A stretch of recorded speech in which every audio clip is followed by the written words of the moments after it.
시청자 여러분, 오늘도 즐거운 하루 보내시기 바랍니다.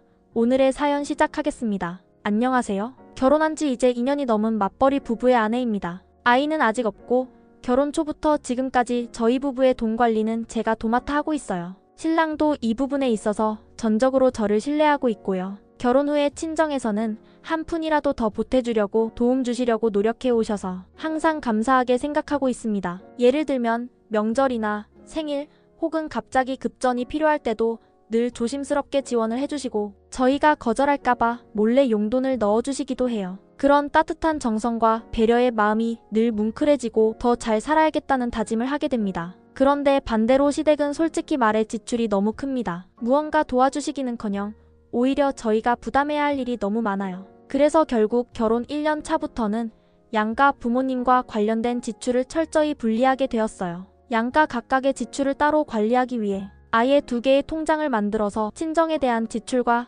시댁에 대한 지출을 완전히 구분하고 있어요. 이것도 스트레스 받지 않기 위한 하나의 방어기제였습니다. 시댁에 갈 때마다 시부모님은 꼭 한우 좀 끊어다 먹자, 과일 좋은 걸로 사와라, 외식하자고 하십니다. 당연히 저희가 전부 부담하는 분위기고요. 문제는 그런 요구가 한두 번이 아니라는 겁니다. 외식을 하게 되면 단 한 번도 시부모님이 계산하신 적이 없어요. 항상 우리 부부가 모든 비용을 감당했습니다. 그뿐만 아니라 외식을 한 뒤에는 후식까지 챙기자며 카페에 가서 또 한 번 지갑을 열게 만들어요. 시부모님은 이 모든 것을 너무 당연하다는 듯이 받아들이시고 감사하다는 말도 거의 없으십니다. 반면에 친정 부모님은 정말 다르십니다. 외식을 하더라도 식사비는 거의 항상 아버지께서 계산하셨어요. 제가 몰래 선결제를 해놓으려고 하면 네가 무슨 돈이 있다고 이걸 내려고 하냐며 손사래를 치시고, 심지어 어느 날은 제가 식사 중간에 조용히 계산을 하고 오니까 아버지께서 식사가 끝난 후 저에게 식대보다 더 많은 돈을 주시며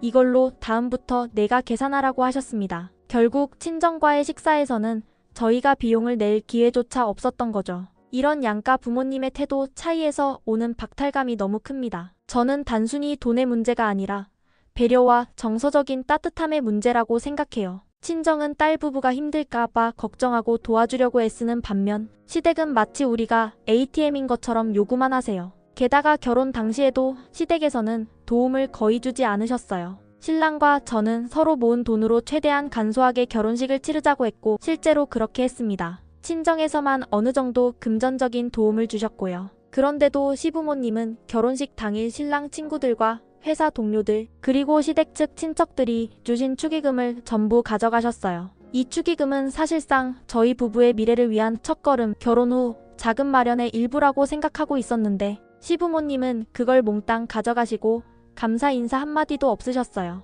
더 기가 막힌 건 그 이유입니다. 결혼식이 끝난 후 시부모님은 본인들 쪽 친척들, 경조사에 신랑을 데리고 다니면서 저희 부부 돈으로 축의금과 부조금을 내게 하셨습니다. 그것도 소액이 아니라 넉넉하게 넣으라고 일종의 압박까지 하셨고요. 그 돈이 다 어디서 나오겠어요? 결국 저희 월급에서 빠져나가는 거죠. 이렇게 부담이 누적되다 보니 저는 점점 시댁에 대한 정이 떨어지기 시작했고 지금도 시댁 방문 전날이면 마음이 무겁고 불편하기만 합니다. 저는 이런 현실이 너무 억울하고 답답합니다. 왜 저희가 이 정도까지 희생을 감수해야 하는지 모르겠습니다. 저희 부부는 나름 열심히 살고 있고 각자의 자리에서 책임감 있게 살아가고 있어요. 그런데 왜 시댁에서는 그 모든 것을 당연하게만 여기고 고마움 하나 표현하지 않는 걸까요? 이런 상황에서 제가 앞으로 어떤 자세로 시댁을 대해야 할지 정말 고민이 됩니다. 이런 일이 반복되다 보니 저는 우리 부부의 돈을 좀 더 체계적으로 관리할 필요성을 느껴서 양가 전용 통장을 따로 만들었습니다. 매달 양가에 각 10만원씩 자동 이체하도록 했고 그 외의 돈은 손대지 않기로 했어요. 생활비에서 시댁 경조사 비용이 나가면 시댁 전용 통장에서 그 금액을 빼서 생활비 계좌로 메우는 식이었죠. 반면 친정 쪽은 거의 지출이 없어서 친정 전용 통장은 점점 돈이 쌓였고 시댁 통장은 항상 10만원대에서 유지됐습니다. 이렇게 몇 년간 체계적으로 돈을 관리해왔는데요. 최근 시부모님이 생신 기념으로 여행을 가고 싶다고 하시면서 갑자기 제주도를 가자고 하셨어요. 물론 저도 부모님 생신에 맞춰 여행을 간다는 건 좋은 일이라고 생각합니다. 그런데 문제는 그 비용을 우리에게 부담시키려 한다는 것이었어요. 그것도 너무 당당하게 말이죠. 신랑에게 먼저 말씀하셨고 신랑이 집에서 그 이야기를 꺼냈을 때 저는 순간 어이가 없었습니다. 시댁 통장에 매달 10만 원씩만 들어가고 그 외엔 항상 우리가 생활비에서 부담했던 상황인데 여행까지 우리가 내라는 건 너무한 것 같았어요. 그래서 시댁에 갔을 때 저는 그 자리에서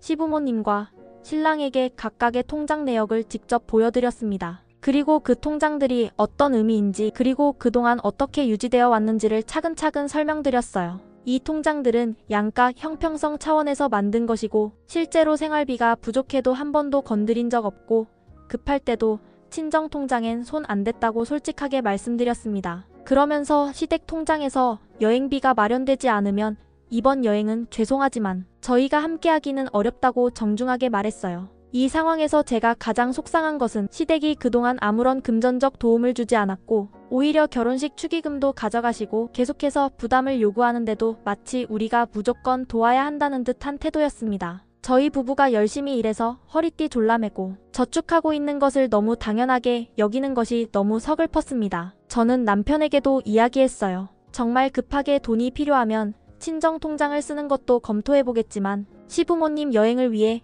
그 통장에 손대는 건 절대 안 된다고요. 친정부모님 생각하면 더더욱 그렇게 할 수 없었어요. 그 자리에서 남편도 저의 의견을 지지해줬고 시부모님은 처음엔 좀 서운해하시는 듯 했지만 결국 조용히 넘어가셨어요. 하지만 저는 아직도 마음 한편에 씁쓸함이 남아있습니다. 왜 부모를 대하는 태도에서 이렇게까지 차이가 나야 하나? 우리가 효도하는 방식이 꼭 돈을 들이는 것이어야 하나? 양가 모두를 존중하는 방식으로 꾸려가는 것이 이렇게 어려운 일인가 싶습니다. 시댁 통장에 남아있는 돈이 10몇만 원 정도밖에 안 된다는 걸 알고 있었기에 저희도 그 사정을 완전히 모르는 건 아니었습니다. 그래서 저는 진심으로 말씀드렸어요. 이 통장에 남은 금액에 저희가 조금 보태서 최대 30만 원까지는 도와드릴 수 있어요. 하지만 제주도 여행 전체 비용을 저희가 전부 부담하는 건 솔직히 어려워요. 저희도 대출 갚으며 허리띠 졸라매고 살고 있는 상황에서 무턱대고 수십만 원, 수백만 원씩 지출하는 건 무리니까요. 그런데 그 말을 듣자마자 시부모님 반응은 정말 예상 밖이었습니다. 시어머니는 참 계산은 기가 막히게도 잘한다고 비꼬시듯 말씀하셨고 시아버지는 더 가관이었습니다. 자식이 시집 장가 가서 따로 살면 그때부터는 부모가 돈 드는 건 전부 자식이 하는 거다. 우리가 자식 키워준 걸로 끝이지 이제는 우리가 받을 때다라는 식으로 말씀하시는데 저는 도저히 그 말을 듣고만 있을 수가 없었습니다. 속으로는 정말 말도 안 되는 논리라고 분노가 끌어올랐지만 겉으로는 꾹 참고 조곤조곤 반문했어요. 아버님, 요즘 세상에 누가 그렇게 하나요? 주변에 아무리 둘러봐도 부모님이 받으시는 경조사 부조금이나 생신, 축하금까지 자식이 일일이 메워주는 경우는 정말 없어요. 자식이 도와드릴 수 있을 때 도와드리는 거고 부모님도 형편 봐가면서 조절하시는 게 일반적인 거 아닌가요? 그렇게 말씀드리고 나니 시아버지의 표정이 딱 굳어지더군요. 그 와중에 남편, 그러니까 제 신랑이 중간에서 분위기를 무마하려는 듯 저에게 조용히 말했어요. 꼭 이렇게까지 해야 해? 우리가 너무 각을 세우는 것 같아. 그 말에 정말 못 참겠더라고요. 마음속에서 참았던 분노가 한꺼번에 터졌습니다. 그럼 내가 어떻게 해야 돼? 당신 말해봐. 우리 집처럼 도와준 것도 아니고 결혼식 비용 한 푼 안 내셨고 축의금까지 다 가져가셨잖아. 경조사며 생일이며 다 우리가 냈고 지금도 계속 요구만 하시는데 대체 어디까지 해드려야 효도라고 말할 수 있는데? 그렇게 따지니까 신랑은 아무 말도 못하고 그냥 고개만 숙이고 있더라고요. 그래서 저는 단호하게 말했어요. 그럼 앞으로 당신이 돈 관리해. 난 못하겠어. 이건 정말 감정의 폭발이기도 했고 동시에 일종의 선언이었어요. 더 이상 이런 불균형한 구조 속에서 내가 돈을 아끼고 계획하고 맞춰주고 스트레스 받는 역할을 맡을 수 없다는 의미였습니다. 그런데 시아버지가 그 모습을 보시더니 또 한마디 하시더군요. 어디서 어른들 앞에서 남편을 그렇게 잡아? 참다 못해 쓴웃음이 나오더라고요. 그래서 저는 아무 대꾸도 안 하고 신랑만 바라봤어요. 그리고는 조용히 그러나 또렷하게 말했습니다. 당신이 시댁 은행이야? 왜 매번 시댁에서 돈 필요하면 당신을 통해 들어오고 우리 돈에서 나가? 자식이 결혼해서 따로 살면서 대출 갚아가며 사는 모습을 보면 보통 부모들은 조금이라도 도와주려고 하지 않아? 우리 친정처럼 말이야. 그런 부모가 보통이지 지금처럼 돈 달라고만 하고 뭐든 요구만 하는 게 정상이라고 생각해? 이건 신랑에게 한 말이지만 실은 시부모님께 다 들리라고 한 말이기도 했어요. 제 마음속에는 이미 확고한 경고가 있었거든요.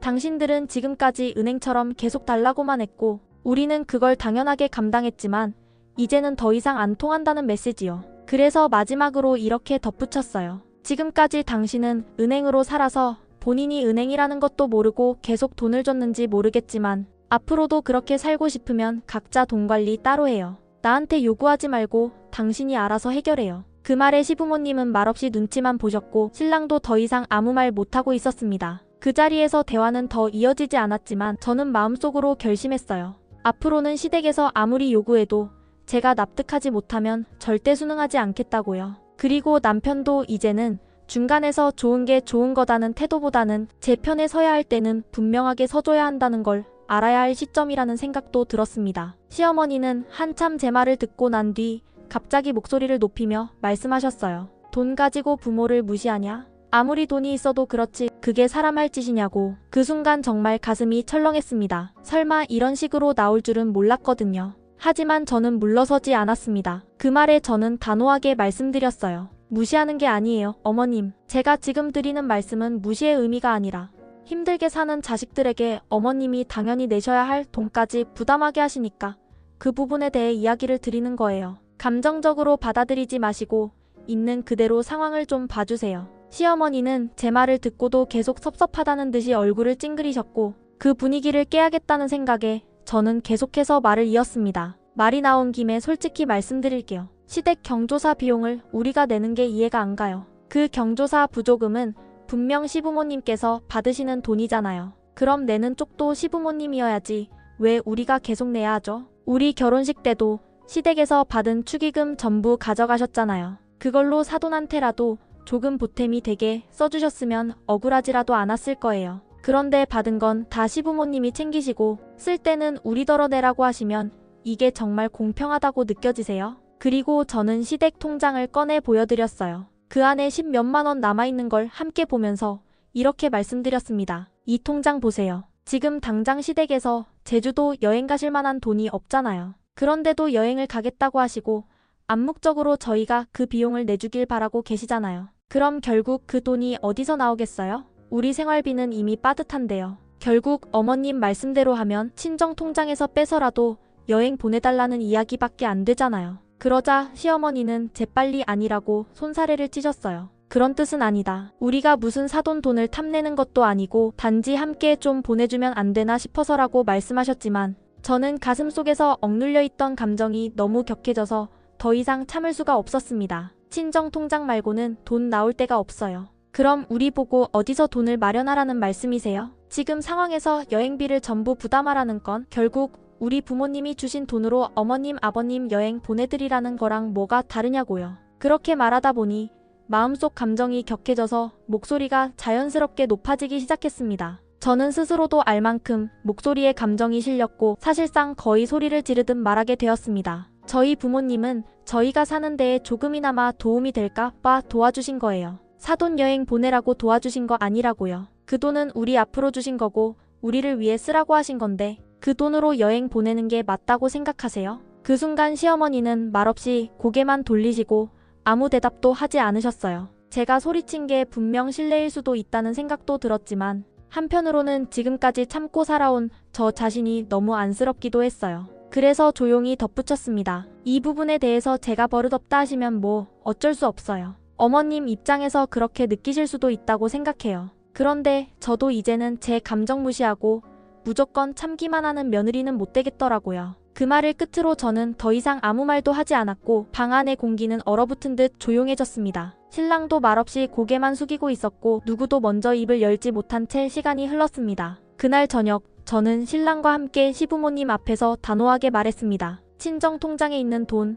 내일 바로 친정엄마 계좌로 이체할 거예요. 그 돈은 우리를 위해 쓰라고 주신 거지 시부모님 여행 보내드리라고 주신 게 아니에요. 순간 거실 안이 싸늘해졌습니다. 이어서 말했어요. 당신이 쓰는 개인 용돈에서 조금 그리고 내가 쓰는 돈 중에서도 조금 줄여서 우리 각자 부담해서 제주도 여행 경비 보태드리는 건 할 수 있어요. 하지만 그게 전부예요. 우리가 할 수 있는 건 딱 거기까지예요. 그 말을 들은 시부모님은 아무 말도 하지 않으셨고 신랑도 입을 다문 채 말없이 저를 바라보기만 했습니다. 분위기가 묘하게 가라앉은 채로 집으로 돌아오는 길 신랑은 말없이 운전만 했고 저도 차 안에서 아무 말 하지 않았어요. 서로의 감정이 너무 엇갈리고 풀 수 없는 앙금이 느껴졌거든요. 말하면 싸움이 날 것 같아서 그냥 입을 다물었습니다. 그렇게 차창 밖으로 스쳐 지나가는 불빛만 바라보다가 조용히 집에 도착했죠. 며칠이 지났고 그동안 신랑과 저는 서로 눈치만 보며 말수가 확 줄어들었어요. 그런데 어젯밤 퇴근 후 늦은 시간에 신랑이 조심스럽게 저에게 말을 꺼냈습니다. 식탁에 앉아 맥주 한 캔을 들고 있던 신랑은 평소와는 다르게 진지한 얼굴이었어요. 그동안 내가 돈 관리를 안 해서 이렇게까지 쉽게 생각했던 것 같아. 진심으로 미안해. 그 한마디에 순간 저도 놀랐습니다. 신랑 입에서 그런 말이 나올 줄 몰랐거든요. 이어지는 그의 말은 더 깊었습니다. 네가 시댁 경조사비 빠져나갈 때마다 얼굴 굳어가던 거 나 다 봤어. 근데 그걸 그냥 예민하다고만 생각했어. 내 본가 식구들한테 내가 호구처럼 살고 있다는 걸 인정하고 싶지 않았던 것 같아. 그래서 내가 힘들어도 그냥 참고 넘기려는 줄만 알았고 고맙다고 말할 생각도 못했어. 정말 미안해. 내가 너무 무지했어. 그 말을 들으니 울컥했습니다. 저는 꾹 참았던 감정이 목 끝까지 올라와 눈시울이 붉어졌어요. 신랑은 계속해서 얘기했습니다. 앞으로 돈 문제에 있어서는 너 말만 들을게. 부모님이 여행 가시겠다고 말씀하셨을 때도 쪽팔려서라도 내가 그 자리에서 말렸어야 했는데 난 진짜 그런 것도 생각 못했어. 부끄럽고 자존심도 상하지만 그보다 너한테 더 미안해. 신랑이 진심으로 반성하고 있다는 게 느껴졌고 마음 한편이 녹아내리는 기분이었어요. 그동안 말해도 안 통할 것 같아서 포기했던 부분들이 있었는데 이렇게 먼저 자기 잘못을 인정하고 사과하니까 그게 얼마나 큰 위로가 되던지요. 그래서 저는 차분히 말했어요. 어쨌든 우리가 생신 선물로 여행 가시든 안 가시든 30만 원 드리겠다고 말씀드렸으니까 그건 드리자. 그 정도는 우리도 할 수 있고 마음도 담았잖아. 그랬더니 신랑이 고개를 저으며 말하더라고요. 고맙긴 한데 이제 그러지 말자. 지금껏 너 혼자 너무 감당했어. 이제부턴 내가 앞장설게. 시댁 통장에 있는 돈에서 10만 원만 드리는 걸로 하고 나머진 안 해도 돼. 부모님이 섭섭해하시더라도 그건 내가 감당할게. 신랑의 그런 말에 마음이 또 한 번 움직였어요. 이젠 혼자 싸우지 않아도 된다는 기분이 들었습니다. 남편이 이렇게 변화하고 있다는 것만으로도 위로가 됐고 뭔가 처음으로 든든하다는 느낌이 들었어요. 정말 처음으로 이 사람과의 결혼이 후회되지 않는다는 생각이 들었던 순간이었습니다. 물론 여전히 시댁과의 관계는 험난하겠지만 적어도 이제는 남편과 같은 편이라는 확신이 생겼습니다. 시부모님 밑에서 오랜 시간 자라며 부모님께 잘하는 것이 자식된 도리라는 말만 귀에 박히도록 듣고 자란 신랑이 이렇게 자기 방식이 틀릴 수도 있다고 받아들이고 또 스스로를 돌아본다는 게 얼마나 어려운 일인지 잘 압니다. 그래서인지 신랑이 바뀌려는 모습을 보여줄 때마다 고맙기도 하고 한편으론 마음 한켠이 짠하기도 합니다. 어릴 적부터 당연하다고 믿었던 가치관이 흔들릴 때 느끼는 혼란과 괴리감을 생각하면 그저 이제야 정신 차렸네라고 쉽게 말할 수 없는 일이라는 알거든요. 신랑이 아직은 완전히 독립된 성인으로서 확실한 경계를 그어낸 건 아니더라도 지금 이 순간부터라도 자기 생각을 갖고 자기 목소리를 내기 시작했다는 점에서는 정서적 독립의 출발이라고 생각해도 되는 걸까요? 여전히 부모님 앞에만 서면 작아지고 조심스럽게 말 돌리는 모습을 보면서 답답했던 적도 많았지만 그래도 요즘은 조금씩 저와 함께 같은 방향을 보려 노력하는 모습이 보입니다. 그게 고맙기도 하고 한편으론 안쓰럽습니다. 사실 저도 돌이켜보면 돈 문제를 두고 너무 예민하게 반응한 것 같기도 해요. 제가 따지는 말을 하면서 스스로가 초라하게 느껴진 적도 있고 마음에 없는 말까지 내뱉은 적도 있었거든요. 물론 현실이 고되니까 감정이 겹치면 그렇게 될 수밖에 없지만요. 그래서 더욱 신랑이 제 말에 귀 기울이기 시작했다는 것이 고맙고 그 고마운 만큼은 표현해야겠다는 생각도 듭니다. 그런데 이런 복잡하고 미묘한 감정을 친구들에게는 쉽게 꺼낼 수가 없더라고요. 내가 너무 치사했나? 돈 문제로 시댁이랑 이렇게 날 세운 내가 쏙 좁은 사람처럼 보이지는 않을까? 그런 생각이 먼저 드는 바람에 차마 입을 떼기가 어려웠어요. 친구들에게 말 못할 만큼 부끄럽고 한편으로는 너무 현실적인 문제라 서로 상처될까봐 조심스러웠거든요. 그래서 결국 이렇게 익명의 힘을 빌려 여러분께 제 이야기를 털어놓게 됐습니다. 아무리 가까운 친구 사이여도 서로 가정사나 돈 얘기까지 깊게 나누는 데는 한계가 있잖아요. 익명이니까 오히려 더 솔직하게 제 마음을 다 꺼낼 수 있었던 것 같습니다. 혹시라도 제 말이 너무 거칠게 느껴졌거나 제가 지나치게 계산적으로 보였다면 그건 아마 그동안에 쌓였던 서운함과 억울함이 한꺼번에 터져나온 결과일 거예요. 욕먹을 각오도 되어 있고 비판도 겸허히 받아들일 생각입니다. 제가 정말 잘못한 것이 있다면 그 부분은 더 배우고 고쳐나갈게요. 제 긴 이야기를 끝까지 읽어주셔서 정말 감사합니다. 이렇게라도 마음 한구석 무거웠던 감정을 덜어낼 수 있어서 다행이에요. 읽고 계신 여러분은 어떤 생각을 하셨을까요? 솔직한 조언이나 따끔한 말씀도 좋으니 남겨주시면 감사히 듣겠습니다.